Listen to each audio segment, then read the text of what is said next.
Bismillahirrahmanirrahim. Assalamualaikum warahmatullahi wabarakatuh. Dan salam sejahtera. Alhamdulillah wassalatu wassalamu ala Rasulillah. Saya nak sampaikan 5 tuntutan dari kluster agama yang menjadi dasar kepada kepimpinan Persekutuan ataupun Malaysia sebagai Islam, sebagai agama persekutuan yang perlu kita ambil perhatian. Sebelum tu saya nak bawa 2-3 poin yang penting untuk kita tengok.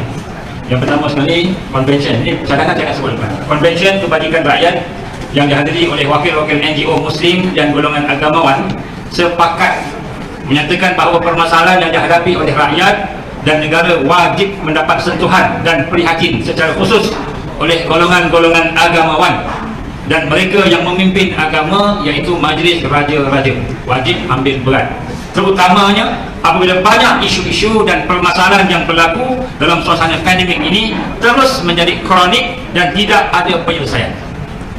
Oleh itu, konvensyen berpandangan satu kajian semula perlu dibuat terhadap semua fatwa dan pandangan-pandangan umum berkenaan kepimpinan dan pengurusan pandemik COVID-19.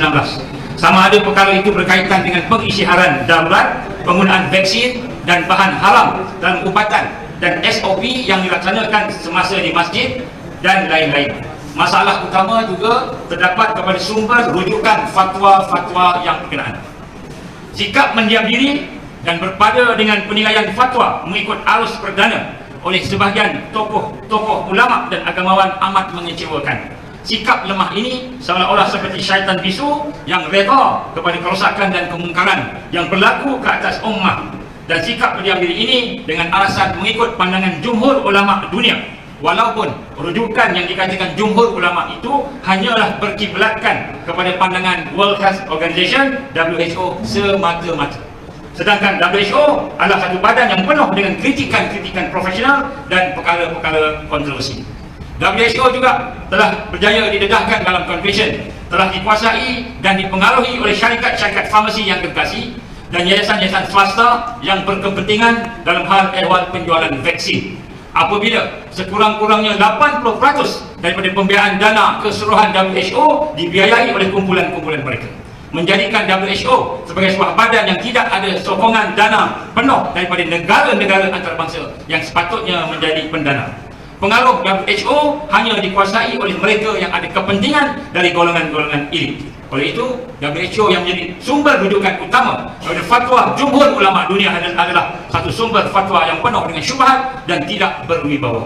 Dengan ini ditambah lagi dengan kesan-kesan sampingan selepas vaksin di kalangan rakyat yang amat membimbangkan.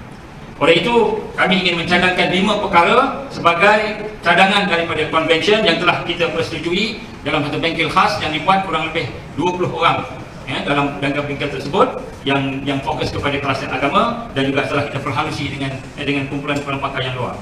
Yang pertama, konvensyen mencadangkan supaya fatwa wajib diperbaharui dengan mengutamakan keadilan dan merujuk kepada pakar-pakar kesihatan dari pelbagai mazhab perubatan mengikut fakta-fakta yang bersesuaian dengan maqasid syariah, iaitu menjaga hifzul nafs. Jadi bukan hanya pakar-pakar KKM, tetapi kita mahu juga pakar-pakar lain untuk mendapat pandangan yang komprehensif.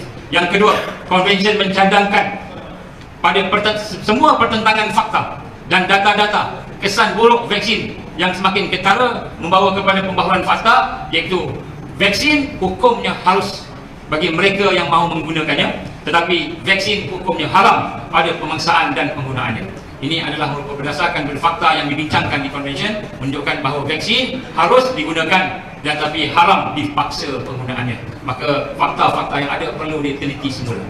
Yang ketiga, satu platform yang menjadi timbang tara terhadap keputusan kerajaan hendaklah dibina di antara Majlis Raja-Raja, ulama-ulama yang cintakan akhirat dan rakyat yang berpengetahuan dan mementingkan kepentingan rakyat, serta ketua-ketua kepada NGO.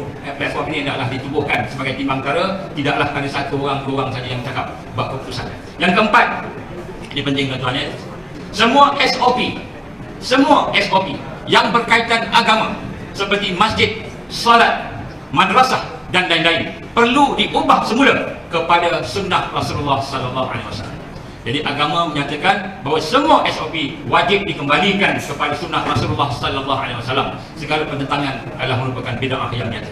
Yang kelima, pemimpin-pemimpin negara yang menjadi pengikut global, ada jawatan dekat luar negara, ada jawatan, ada kepentingan dekat luar negara, dan mengkhianati amanah, dan didapati mengkhianati amanah dan sumpah setianya kepada negara, wajib diturunkan dan dihukum sesuai dengan pengkhianatannya. Jadi Convention menyatakan bahawa perlu ada satu siasatan khas yang terperinci dengan menggunakan sumber-sumber yang menyeluruh untuk menyiasat mana-mana pemimpin yang ada sifat-sifat pengkhianat yang mengutamakan kepentingan peribadi dan kepentingan global, melangkaui amanah dan janji setia yang telah diberikan oleh dia sendiri ketika dilantik sebagai pemimpin.